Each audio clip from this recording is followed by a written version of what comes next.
Okay, everyone, here we are for the Coastal Fisherman's video series, Journey to the Bridge, with our second installment. I'm here with Captain Marcus of the Marli, and he's going to tell us, first off, a little bit about where we are today. Give us a little quick thing about that. Well, we're out here at the sausage lumps here off Ocean City, Maryland, right below the hot dog.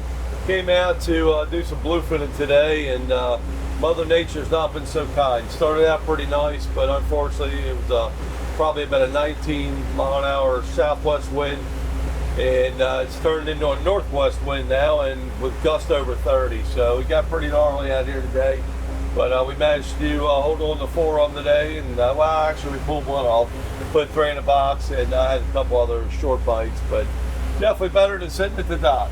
Yeah, isn't that true? So we are doing this video series called Journey to the Bridge. So what that is about his journey and how he got to this top seat of the house. So this is his office. Tell us a little bit how you came about, and start from where you started in the beginning, if you can, and just give us a little bit about it.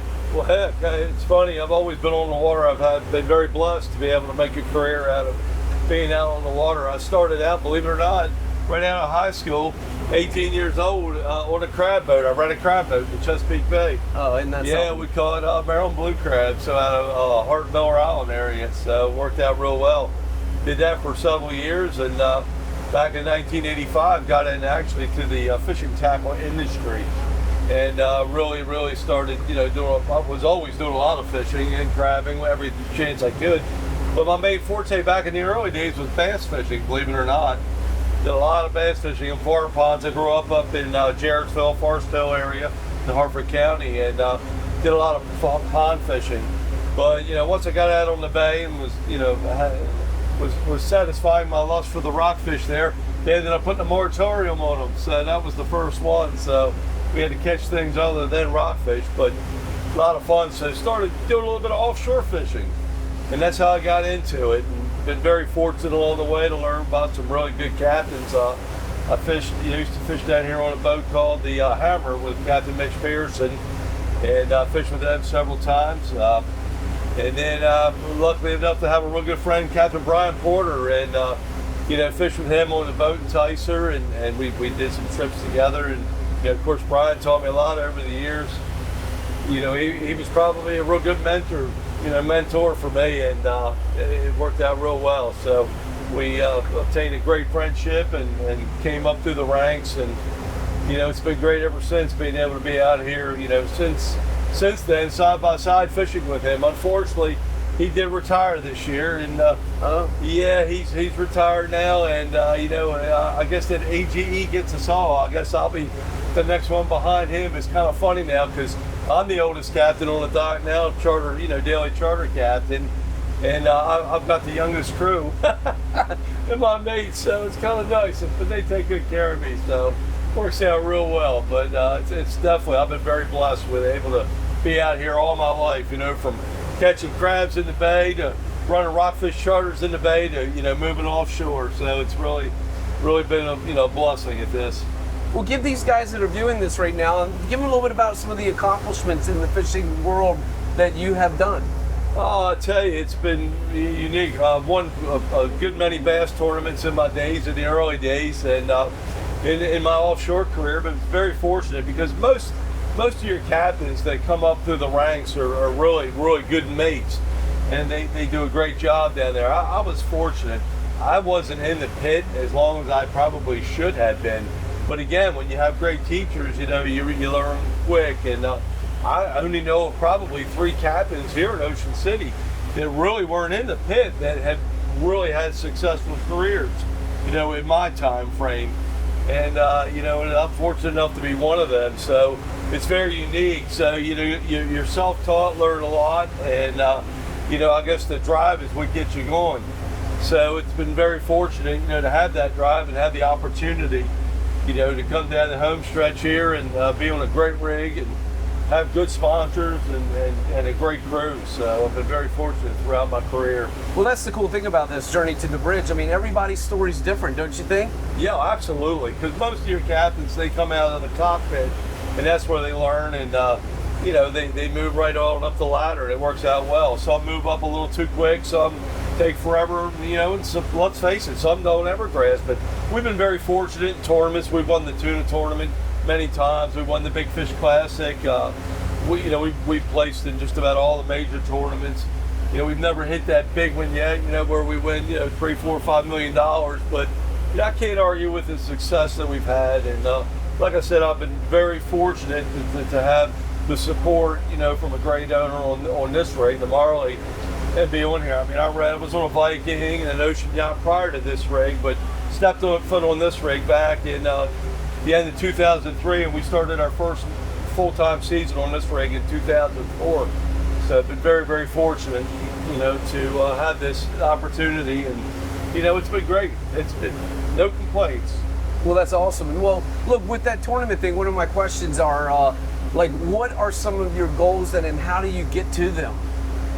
Well, you know, it probably was more aggressive in the earlier days, having more goals and being more stringent. You know, I was out here and I had to catch tuna.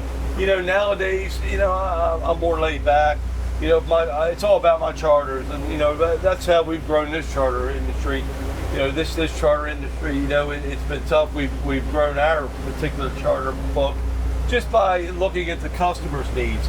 You know, we get anything from office workers out here to diehard fishermen. So we let them help as much or as little as they want, and we want them bending the rod. You know, it's not all about if they come out here and catch strictly a tuna or strictly a marlin.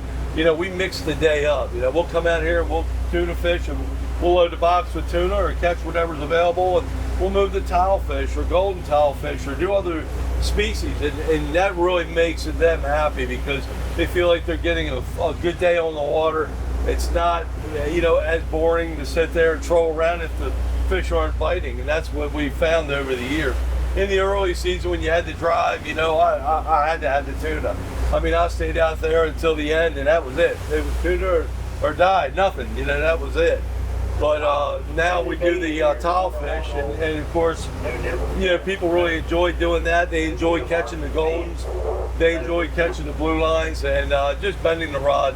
And you know, we interact a lot with our charters. Yeah, the radio's going off. There we go. Which is cool. That's for sure. Yeah, sounds like birds are starting to wheel around. They're going to start fighting again. So, well, we might get to some more fish and have to take a break from this. That's the cool thing about this too. Ocean City has a great fishery. A lot of different fishing, like Capt Mark just told us, and he is a charter boat, and he goes quite often, and you can have this experience with them. Tell people a little bit about that. How do they get with you on that? Oh, that's an easy situation. Just give us a call. My name again is Captain Marcus. I'm the charter boat Marli out of Sunset Marina. You can call the Marina, Sunset, or you can call me direct at 410. There we go. We'll have to eliminate that for now, that's for sure. But no, it's definitely, you can give me a call at 410-456-7765. But it's funny, you know, when we started back in the early days, and when I say the early days of here, we used to do a lot of shark fishing, a whole lot of shark fishing, you know, which is a fishery of the past now. But, you know, back in the day, a lot of sharks, and people would come down for that. In the very beginning, Spanish, you know, we actually got for mackerel and stuff. So we would catch mackerel, and you know, bluefish were here, a lot of things like that. So it was kind of neat. We would actually do bluefish charters. When I first started doing this, that's back when we had Lorans, strictly Lorans, and no charts. You know, you had paper charts. And then we thought we were big time, and then when we actually had a chart plotter that had a chart on it and Loran TD numbers. But back then, we would go out and catch bluefish, sharks, whatever it may be in the early season. We wouldn't even concentrate on the tunas until, you know, normally around Father's Day. So it was kind of unique. So we always had a great base of fishermen coming down that just wanted to bend a rod. A lot of families coming, and it was a good time. So obviously today's, you know, fishery, the boats are faster, you can go further. The intel is a whole lot more advanced than what we had. I mean, my gosh, here we are out in the ocean doing an interview, right? You know, right now. But we could pick the tablet up and look and see what the intel is on a water shot. Yeah, our camera guys pretty good right here, aren't they? They are. We got great camera guys. That's for sure. So Mark's out of the Sunset Marina, and I appreciate the time, and I hope everyone's enjoying. This is our second journey to the bridge, and can't thank you all enough. Well, I appreciate it. We appreciate you coming on board with us, and you're welcome anytime on this rig. And definitely appreciate you having me out here. So totally enjoyable. Thank you. Thank you, sir. Yes, sir.